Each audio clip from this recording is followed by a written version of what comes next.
Herculeah stopped at the head of the staircase. She could see her reflection in the long mirror at the end of the hall. Her hair was so frizzled that she seemed to have been electrified. She pulled her hair back into a ponytail with her hands. "Quit doing that. I am not in danger," she told her hair. She hoped it was true. She breathed deeply to calm herself. "Madam Rosa?" Her voice seemed small, lost in the huge hall. She had never been upstairs in this house before. There was a musty smell, as if the upstairs rooms had not been used in a long time. Herculeah moved down the worn carpet, opening the doors one by one. She saw undusted objects, beds that had not been slept in for years, toilet bowls orange and dry, faded rugs. Maybe people had once occupied these rooms, but they had left nothing of themselves behind. She paused at the front window and looked at the street below. She saw her friend Meat crossing the street to the opposite sidewalk.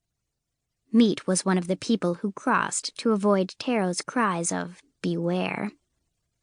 She tried to open the window to call to him, but the window had not been opened in years. She rapped on the glass. Meat kept walking.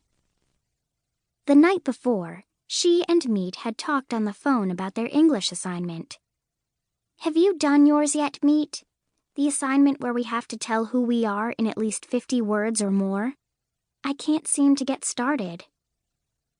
"Write about how you got your name." "Oh, I don't know." "Or your radar hair." "Maybe. What are you going to write?" Meat said, "I've already started. My name is Meat, and I'm fat, obese, chunky, overweight, a lard butt, a tubbo, el blimpo. Only I'm not sure I'll be able to think of, 34 more words for fat." Herculeah knew that Meat frequently said things like this, so that she would tell him she never thought of him as fat, which she didn't. This time she said, "You're getting taller, and Meat, if you get tall enough, you'll be just right." "How tall do I have to get?" he asked. 10 feet? 20? "How tall was your dad?" "You know I haven't seen him since I was 5. "Was he tall then?" "I was 5 years old, Herculeah. All adults were tall." "Ask your mom how tall your dad was. Surely she'll tell you that much." "She goes out of the room when I even mention his name." "Meat, you have a right to know. I looked at you through my glasses one time." Herculeah had thick granny glasses that turned the world into a pleasant blur and allowed her to fog out, as she called it. "And I saw you as 6 feet 4 inches tall." Herculeah smiled a little, remembering the conversation. She turned away from the window. At that moment, she heard a noise downstairs. A footstep? The smile froze on her face. "Madam Rosa?" It was barely a whisper. There was no answer. Her heart began to pound.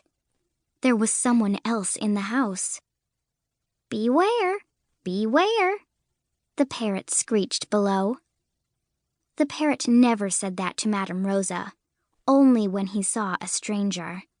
And if Taro could see the stranger from the living room, whoever it was had to be close to the staircase.